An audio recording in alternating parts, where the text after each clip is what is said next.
नमस्कार, मैं प्रवेश गौतम। हर साल 5 जून को विश्व पर्यावरण दिवस धूमधाम से मनाया जाता है। स्कूलों में भाषण, संस्थानों में पौधारोपण और सोशल मीडिया पर हरे भरे पौधों के साथ सेल्फी की बाढ़ आ जाती है।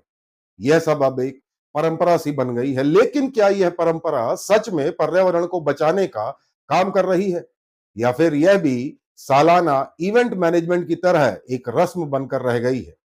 हर साल सरकारी रिपोर्टों में लाखों पौधे लगाए जाने के दावे किए जाते हैं, लेकिन सवाल यह है कि उनमें से कितने पौधे जीवित रहते हैं, कितनों के आसपास सुरक्षा घेरा बनाया गया, कितनों को नियमित पानी मिला। ज्यादातर मामलों में पौधे तो लगाए जाते हैं, पर देखभाल के अभाव में कुछ ही महीनों में सूख जाते हैं ये पौधे। ना तो कोई इनकी निगरानी करता है, ना ही देख रेख। यह पौधारोपण अभियान केवल एक फोटो खिंचवाने और सोशल मीडिया पर लाइक बटोरने तक सिमट कर रह गया है। पर्यावरण की रक्षा की बात हो और जल संरक्षण की बात ना हो, यह कितना बड़ा विरोधाभास है। सबसे बड़ी विडंबना यह है कि जब पेड़ लगाए जाते हैं तब कोई यह नहीं सोचता कि उन्हें पानी कहां से मिलेगा। आज भी शहरों में लाखों या यूं कहूं करोड़ों मकान हैं, पर कितनों में प्रभावी वाटर हार्वेस्टिंग सिस्टम लगा है, यह किसी को नहीं पता। बिल्डरों के बड़े बड़े प्रोजेक्ट, सरकारी दफ्तर और आलीशान ऑडिटोरियम, इनमें से कितनों ने जल संरक्षण की बुनियादी जिम्मेदारी निभाई है? सरकार की योजनाएं और नियम तो हैं, लेकिन उनका पालन नहीं होता। स्थानीय निकाय और जिम्मेदार अधिकारियों की उदासीनता, मिलीभगत और भ्रष्टाचार ने इस गंभीर संकट को और भी गहरा कर दिया है। हवा की गुणवत्ता तो साल में 30 से 40 दिनों के लिए ही प्रमुख मुद्दा बनती है, पर पानी की गुणवत्ता रोज बिगड़ रही है। दूषित पानी कई गंभीर बीमारियों की जड़ भी है, जैसे कैंसर, लीवर की बीमारी, पथरी, गैस्ट्रो से संबंधित समस्या, इन्फेक्शन, यहां तक कि बच्चों में मानसिक विकास की बाधा भी उत्पन्न हो सकती है। भोपाल जैसी राजधानी की झीलों का पानी लगातार दूषित हो रहा है। भूजल स्तर साल दर साल गिरता जा रहा है। अगर एक दिन नल से पानी ना आए तो हाहाकार मच जाता है। पर क्या हमने कभी सोचा है कि इस पानी का स्रोत भी तो बचाना है? यह तब संभव होगा जब हम वाटर हार्वेस्टिंग को सिर्फ योजना नहीं, आंदोलन बनाएंगे।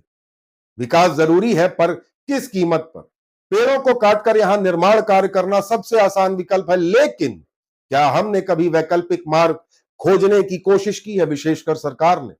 शहर के फेफड़े माने जाने वाले इलाकों में पेड़ों की अवैध कटाई हो रही है। हरियाली तो लगातार नष्ट हो रही है। हरियाली हटाकर वहां दफ्तर, पार्किंग, शॉपिंग मॉल और सरकारी भवन आदि खड़े किए जा रहे हैं। क्यों ना ऐसी योजनाएं बनाई जाए जहां निर्माण वहां किया जाए जहां पेड़ कम हो, जहां पेड़ हो वहां निर्माण न किया जाए। जरूरी नहीं कि सभी सरकारी कार्यालय, ऑडिटोरियम या सुविधाएं एक ही इलाके में हो। विकास का विकेंद्रीकरण यानी डिसेंट्रलाइजेशन और वर्टिकल डेवलपमेंट अब अनिवार्य हो जाना चाहिए।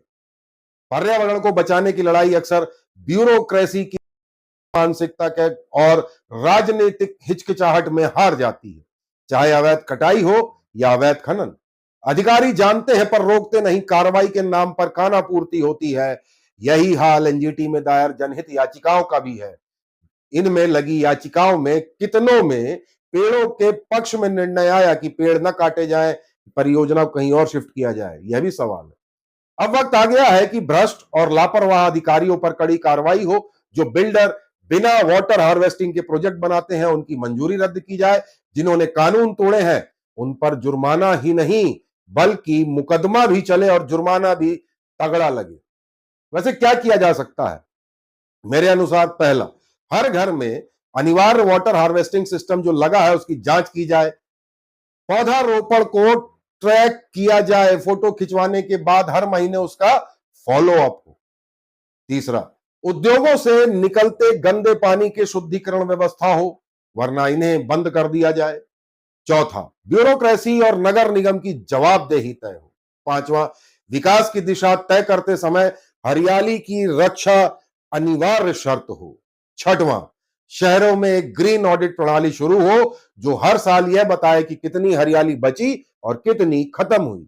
सातवां, वाटर हार्वेस्टिंग पर जागरूकता अभियान चलाया जाए, स्कूलों से लेकर मल्टी स्टोरी बिल्डिंग तक। विश्व पर्यावरण दिवस पर पेड़ लगाना अच्छी बात है, पर सिर्फ रस्म अदायगी नहीं, दीर्घकालिक सोच जरूरी है।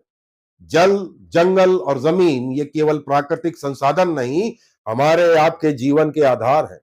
अगर हमने अभी नहीं संभाला तो अगली पीढ़ी को हम शुद्ध पानी, स्वच्छ हवा और हरियाली की तस्वीरें ही दिखा पाएंगे। हर फोटो खिंचाने वाला पौधा बच जाए, हर घर में वर्षा जो जल है वह धरती तक पहुंच जाए, तभी यह दिन सच में पर्यावरण दिवस कहलाएगा।